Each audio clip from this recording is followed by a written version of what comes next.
to strengthen and increase your hunger is the one common denominator amongst the most successful people. Richard Branson's a good friend of mine, and Peter Guber, Steve Wynn, all these guys, they've never lost their hunger. Most people are hungry to achieve a certain amount, make a certain amount of money, and then they get comfortable and relax, or to get a certain level of fitness, and then they relax. But, Richard is as driven today as when he was 16 years old starting. I mean, he's like on fire, and he's 65 years old. Warren Buffett is 85 years old. He's as driven today as when, he began the journey, right? And so people that have that hunger, I believe intelligence, I love people that are wickedly smart. Yeah. And I work to be wickedly smart by educating and training myself and so forth and training my brain. But there's a lot of intelligent people can't fight their way out of a paper bag, right? Absolutely. Hunger is the ultimate driver, because if you're hungry, you can get the strategy, you can get the answer. If you can't model it, you can find it. So hunger, modeling would be maybe the next best skill, knowing that success leaves clues. Like, why reinvent the wheel? If someone took this plane, was Mickey's plane, who owns the Miami Heat and owns Carnival, right? I mean, you can learn so much from a man like Mickey. Blow your mind what this man has been able to do in his life. And so why would I go learn by trial and error and maybe take 10 or 20 years when I could learn from somebody in a few weeks or a few months or a few hours, something that could save me a decade? That's what it is. That's why I read 700 books in the first 7 years, because I was like, if somebody takes 10 years of their life, they pour it into a book, and I can read that in an hour, 2 or 3 or 4, why wouldn't I? So how does someone continue to stay hungry, or rediscover what they're hungry about? The best way is get around where it's better and things will hit you. Say it again? Get around where it's better and things will hit you. Who you spend time with is who you become. So, when I started coaching all these billionaires, there's a part of me that said, I'm as smart in certain areas as they are. I got to step my game up. It's not about the money. It's about, how can I take the invisible and make it visible? How can I find a way to add more value to other people to such an extent where economics are not a question whatsoever? And then I can take those economics and do even more where I'm not there. I look at money as portable power. I can leverage my money to do things for people even when I sleep. Now, I love doing these for people, and I work 18, 20-hour days still, but it's really nice to have the leverage of that as well. My life is about being a blessing in the lives of the people I meet. I hope that whoever decides to watch your video, I hope something here will strike them and make them say, I got to get in proximity, or I got to raise my standard, or I'm going to go master my damn money. I'm not going to dabble. I hope that it stimulates someone in a way where it becomes a blessing in their life. So I've had the leaders of countries, presidents of the United States, presidents of the largest companies in the world, billionaire entrepreneurs, and I've had moms and dads and entertainers, Serena Williams in the sports field, Hugh Jackman, Pitbull, Usher, you name it. So the one thing they all have in common, I think, is they're hungry. And I know that sounds simplistic, but I believe that's the single most important element that separates the quality of people's lives. It's not just the ability to have hunger, but to sustain it. Hunger means that you want more. You want more of yourself. You want to make a bigger difference. You want to be a better parent. You want to do something more than there is today, and that you don't get satisfied. Most people start out with hunger at an early stage of life and they lose it. But the people that come to me are hungry either because something's happened, they've had a birthday with a 0 on it, they've gone through a divorce, they're starting a business and they know I've got to have a different level, or they're the best in the world and they're always looking for that edge that makes the difference. What keeps you hungry? I am hungry. I think what it is I think everybody is born with hunger. Like there's a desire to grow, to expand, to learn, and then disappointment sets in early in life for most people. And then we look to blame something outside of ourselves. And there are many events in our lives that can affect us all. We've all had pain and challenges. But I think if you can find within yourself the part of you that wants to constantly give something more than yourself, if you can find a mission larger than yourself, then you're more pulled to do something than trying to push yourself. And pull has much more power than push. I always say motive does matter. That if your motive is to serve something greater, there is an energy that comes up inside of you. So I feed 2 million people a year because somebody fed my family when I was 11 years old, and now this year we're feeding 4 million. I want to do more in that area. And every business I'm in, that drive just doesn't go away. I want you really right now, once again, to start thinking about your goals and about your dreams. And as you begin to envision them, one of the things that I think that's very important that we have to always go back to, as you look at your goals and dreams, and I want you to expand them, and it's very important to realize that I found that most people fail in life, not because they aim too high and miss. Most people fail in life because they did just like I did for so many years. They aimed too low and hit. They didn't believe in themselves. So I want you right now, as we begin to think about the lessons and all the things that you've experienced and all of the comments and stories and strategies and lessons that you've had, I think it's time to revisit and look at your goals and dreams, and let's raise the bar. I remember as a kid, we would be in the backyard and we would play jump, and somebody would get on one side of the stick, my sister and then my brother, we would run and we'd jump over it. And then they say, raise it up a little bit higher. We have to back up and we run and we'd jump over it again. And then we say, raise it up a little higher. And the higher it got, we had to begin to change our approach and how we're going to get over the bar. And that's the same thing in life. And so right now, I want you to think about your goals and dreams as you begin to raise them a little higher. And I want you to say with me, it's possible. It's possible. You know, the easiest thing that I do is speak and train people how to speak. Go into prisons and juvenile detention centers and to high schools and colleges. Speak before thousands of people. I can do that in my sleep. Let me share with you the most difficult thing I've ever done in my life. And it took me years to do. And that was to believe that it was possible. To believe that I can do it.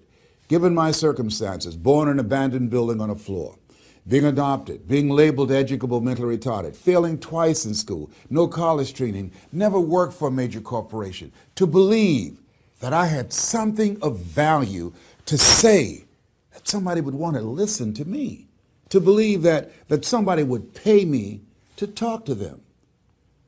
Have you ever thought about something you wanted to do and you talk yourself out of it? I remember going to see Zig Ziglar, who I consider the #1 motivational speaker on the planet, and Dr. Norman Vincent Peale when he was alive, and Robert Schuller. I used to see them and I would be so pumped up and inspired after hearing Jim Rohn, who recently passed, one of the great motivational speakers of all time, and Charlie Tremendous Jones. And I would go to my car pumped up, saying, yes, yes, yes, I can. And then after a while, my mental conditioning would kick in. And I would say, Les Brown, you can't do that. You don't have a college education. Les Brown, you can't do that. You don't even know who your parents are. Les Brown, you can't do that. You failed twice in school. Come on. Ever thought about something you wanted to do and you talk yourself out of it? There's a proverb that says, if there's no enemy within, the enemy outside can do us no harm. That's why it's important that you make it a point every day to review these lessons, to get them deep, not only in the conscious mind, but the subconscious mind, and get them in your spirit. Well, how often should I do it? Do it until you are producing the results. That's how often you should do it. And you never stop, because once you stop, that's when those negative thoughts will come back. Once you stop, that's when you will begin to doubt yourself. Once you stop, I'm telling you what I know. Yes. Every day, it's a selling job on you. It's possible. I can do this. I can make this happen. No matter how bad it is or how bad it gets, I'm going to make it. It's possible. Yes, your dream is possible. Say that to yourself every day. Feed your mind with words that you write and words that you hear and words that you speak to yourself. Feed your faith, and your doubts will starve to death. Say to yourself, it's possible. It's possible. It's possible. Even when you have no evidence to point to, say to yourself, it's possible. There's nothing as powerful as a made-up mind. It's a struggle sometimes to do that, especially when you have people around you telling you that it's not possible, that you can't do it. And they're constantly pointing out your failures of the past, constantly reminding you of all of the things that you don't have going for you. I'm reminded of a story of two little boys that were playing on some ice during the winter. And as they got further out on this ice, one fell through the thin ice. And so the little fellow that was still on top of the ice, he was trying to save his little buddy. and he couldn't reach him. He was trying to pull him. He could see him through the thin ice as he got further away from him, struggling. And he couldn't reach him, and he's trying to break the ice, and he couldn't do it. And he looked around, and he saw a tree in the distance, and he ran, and he got up on the tree, and he pulled and broke down an enormous-sized branch and came back and savagely began to beat that ice and broke it. And miraculously, he saved his friend. And when the paramedics came, and they were able to revive this little boy, they were scratching their heads. They're trying to figure this out. Said, how could this little pruny fellow go up in a tree and break off a branch this size and then come back and beat and break the ice and save his friend? They thought it was just miraculous. It was baffling. And an old guy who was there said, I can tell you how he did it. And they said, how? How did he do it? And he said, there was no one here to tell him that he couldn't do it. Whoa. What could you do? What could I do? What could all of us do if we did not have the naysayers in our lives? That we believe naively, like that little boy, that it was possible. What would you do if failure was not on the table? Do you realize that 87% of people allow the fear of failure to outweigh their desire to succeed because they've been convinced by the evidence, by being practical, by being logical, by being realistic. I did that. Leslie, yes. You're going to speak for corporations, yes. Leslie, do they have a college education? Yes. Do you? Wesley, you know that I don't have a college education. Leslie, are these people experienced? Yes. Are there people with PhDs and MBAs that they could choose rather than choose you? Yes.